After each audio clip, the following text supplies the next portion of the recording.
Bonjour, bienvenue dans cette nouvelle capsule vidéo, toujours sur la France mobilité, transport et enjeux. Nous sommes toujours dans la partie des enjeux d'aménagement multiples et nous abordons le dernier axe, les défis environnementaux.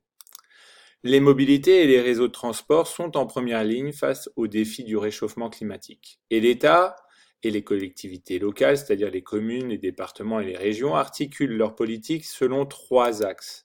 Premier axe d'abord, promouvoir de nouvelles mobilités, comme le covoiturage, le fait de partager une voiture personnelle avec d'autres passagers, ou alors l'autopartage, c'est-à-dire de louer une voiture pour une personne qui n'en possède pas le temps d'un trajet.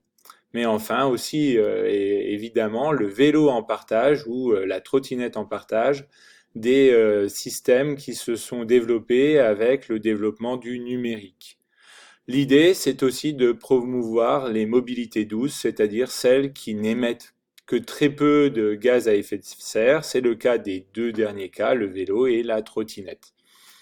Mais il y a aussi un deuxième axe dans lequel l'État et les collectivités territoriales s'engagent, c'est l'aménagement des territoires.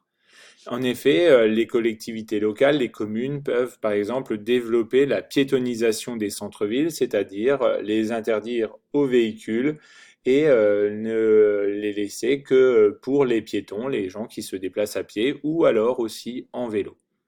Certaines métropoles décident de développer des transports en site propre, c'est-à-dire des transports en commun qui ont leur propre voie de circulation et qui sortent des voies réservées aux voitures, ce qui réduit les risques de retard liés aux embouteillages, puisque ces réseaux de transport sont prioritaires sur le réseau de routes et de voies classiques.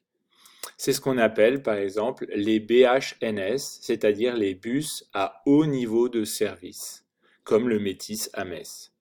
Elle crée aussi un ensemble de réseaux, un ensemble associant réseau routier et réseau de transport en commun à travers des parkings relais où les personnes garent leur voiture pour prendre justement un BHNS ou un tramway. Ce qui permet en fait de développer une petite plateforme multimodale associant voitures et bus à haut niveau de service.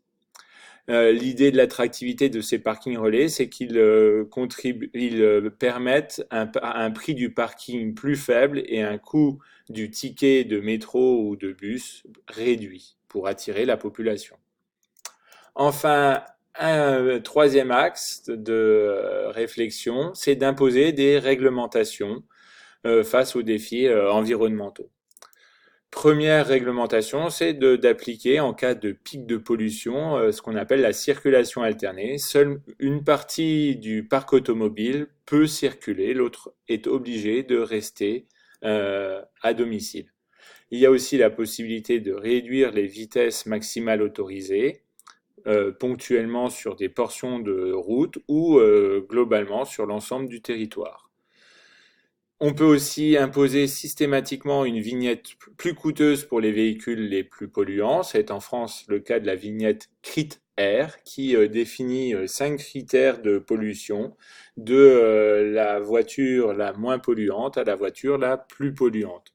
Enfin, les métropoles peuvent décider d'instaurer des péages urbains qui n'existent pas encore en France, mais qui existent déjà à Londres, pardon.